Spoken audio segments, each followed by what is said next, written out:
Conservative new media viewers and Jeremy Lin fans around the world, what is up? It's me, PFV The NBA Expert. It is now 10:12 p.m. on Sunday, June 30th, 2013, which means it is Monday, July 1st at about 10:12 a.m., I believe, in Taipei, Taiwan. Now, we are 2 hours away from the Houston Rockets meeting with free agent-to-be Dwight Howard, and more news keeps flying in that's related to Jeremy Lin and the Houston Rockets. The latest is this. Thomas Robinson, the power forward who was acquired last season, has been traded to the Portland Trail Blazers. That was done, as we've been going over, to free up salary cap space so that Houston has the means to sign Dwight Howard to a maximum contract.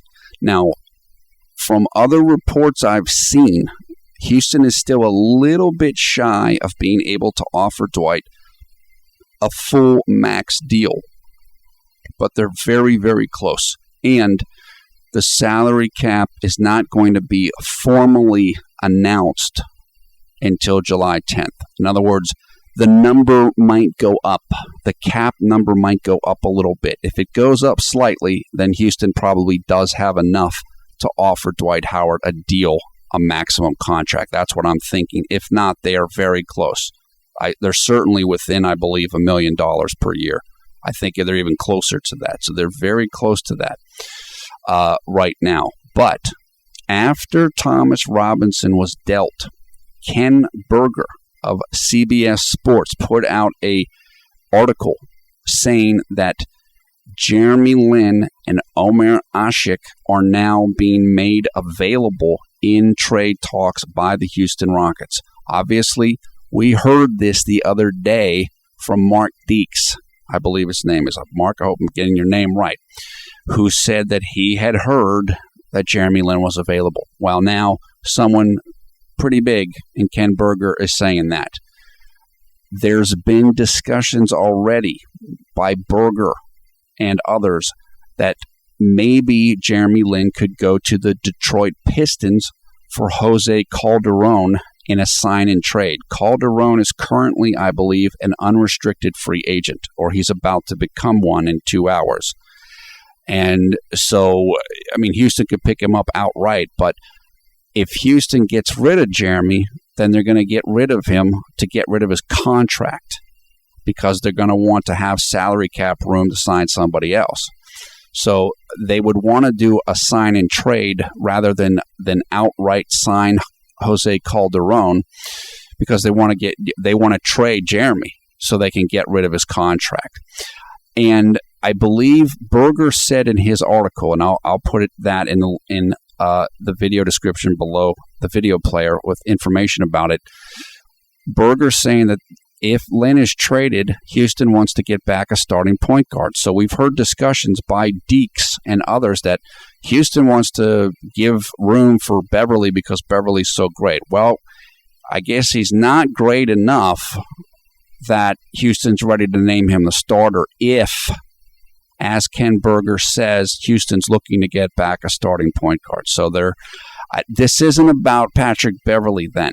I mean, it is in a certain respect. This looks like it's about salary cap space. And if that's the case, and I think that it is the case, then I'm even more at peace with this move if Houston does it. Look, I'm not happy about it because I want Jeremy to be on a contender, but this doesn't look like they're blowing off Jeremy. This looks like they're trying to become an instant contender. And if you want to become an instant contender, you need guys that are ready to play at that level right now. Jeremy's not at that level yet as an individual player. He still has a lot of room to grow as a player. Jose Calderon isn't a great player, but he's a great fit for Houston's system. And he's a veteran. He knows what he's doing. He can shoot the three-point shot well. He has very low turnovers. He's not a good defender, but You have Patrick Beverley. So I understand this. My personal feeling here, I'm starting to get a sense of this, and I think I mentioned this in the last video. I think Houston is going to look at somebody else even. I think they might be, they want a starting point guard. Okay. I still think that they've got their eye on somebody like Andre Iguodala or Josh Smith, both of whom, I know Josh Smith is Dwight Howard's friend. I know that Andre Iguodala has said in the past he would like to play with Dwight Howard, and I know Dwight Howard has said he would like to play with Andre Iguodala. What I think the Rockets are doing is they're trying to create more salary cap space so they might be able to get one of these other guys that Dwight Howard would like to play with so that it's even more appealing for Dwight Howard to come to Houston. That's what I think is happening here. That's why I think this was announced today before Houston meets with Dwight Howard. Like, yeah, see Dwight, we're trying to do even more so that you want to come play for us. That's why I think this information came out tonight. The trade went down for Thomas Robinson. Delfino and Brooks waived. It's like, yep, Dwight, we've done everything, and they're doing it right in time, right before they meet Dwight. Now, Houston is being described as quote-unquote cocky about their chances to land Dwight Howard. They should be cocky. They have a real championship contender right now. Better than the Lakers do because Kobe's coming off an injury. In my opinion, a better situation to compete for a title this year, and they're much younger than the Lakers. Nobody knows what's going to happen with the Lakers next year. With the Rockets, you're set to go. You've got young players that are good, and they're going to get better, or they should be getting better, and particularly in Harden and Parsons. And Lin, obviously, but it doesn't look like Lin might be there. But certainly Harden and Parsons. You've got a nucleus that you can do things with, and it looks like they're going to get somebody else even there. So this is the latest. Look, I still want Jeremy to stay, but the more information that I see, the less I think he's going to be in Houston next year. It started to click with me even more today, just looking at a couple different pieces of information. Now, there is a possibility that this is being said for Dwight Howard's benefit. Like, yeah, we're going to get rid of Lin, and we're going to get rid of Asik. Sign with us, Dwight. And then Dwight signs, and then Lin stays after Dwight is procured. You know what I'm saying here? This might be part of the pitch to get Dwight Howard, but then maybe Lin end up staying. That's possible.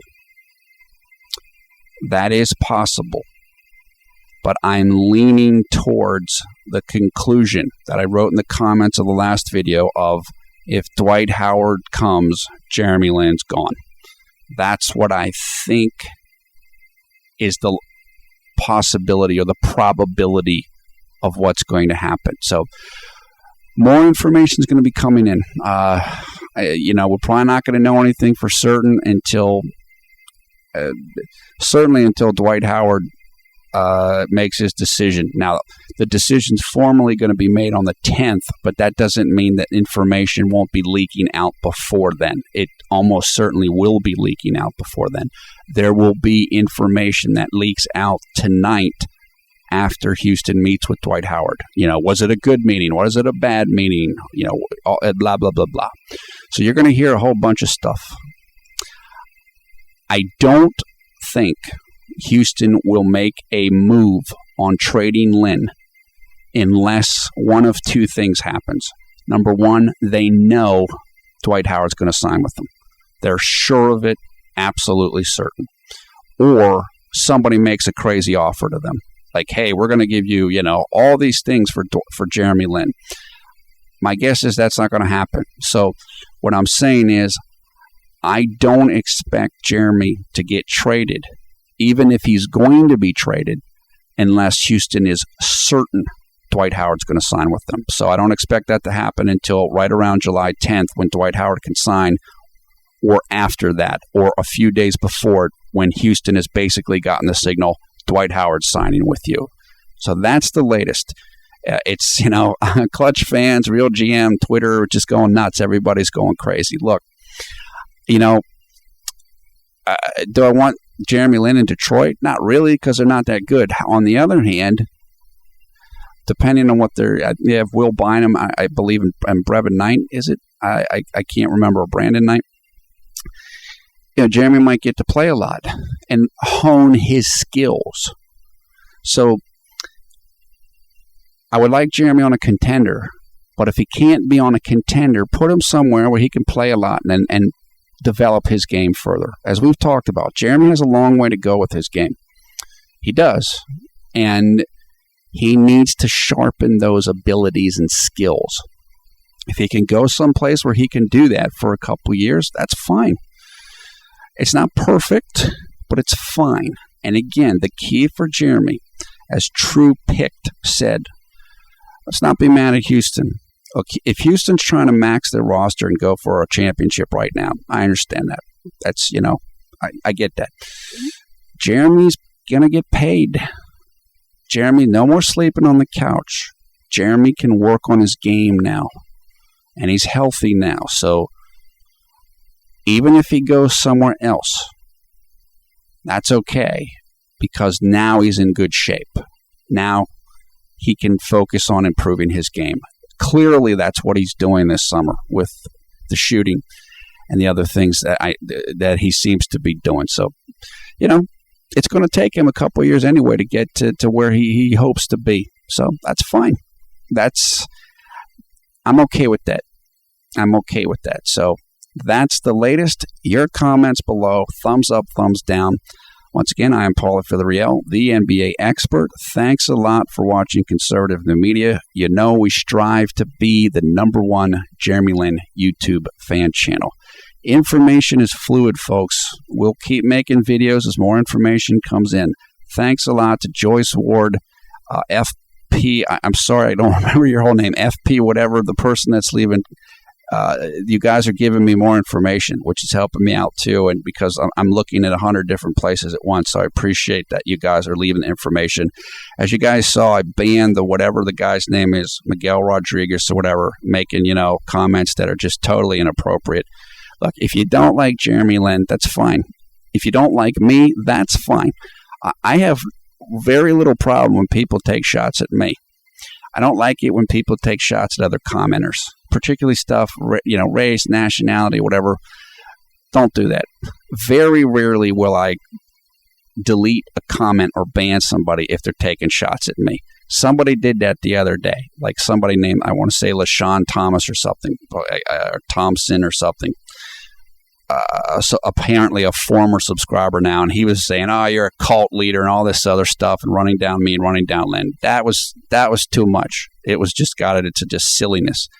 But I very rarely will delete people taking shots at me or John. We don't care.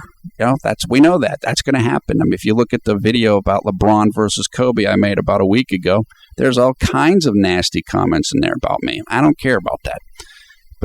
Don't bully other commenters. Particularly don't bully them about language, race, nationality. There's no place for that. We don't want that. Don't do that. I don't want to ban people.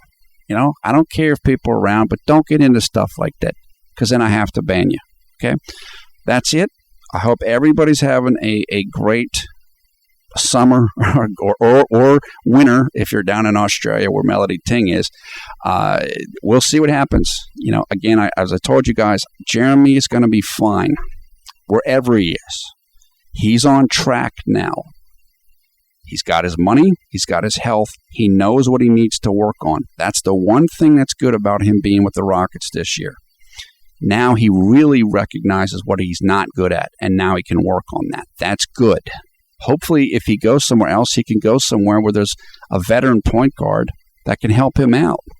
That would have been great in New York with Jason Kidd. It would be great in L.A. with Steve Nash. Those guys can tell you what you need to do to improve, and you see them working on it every single day. That helps you out.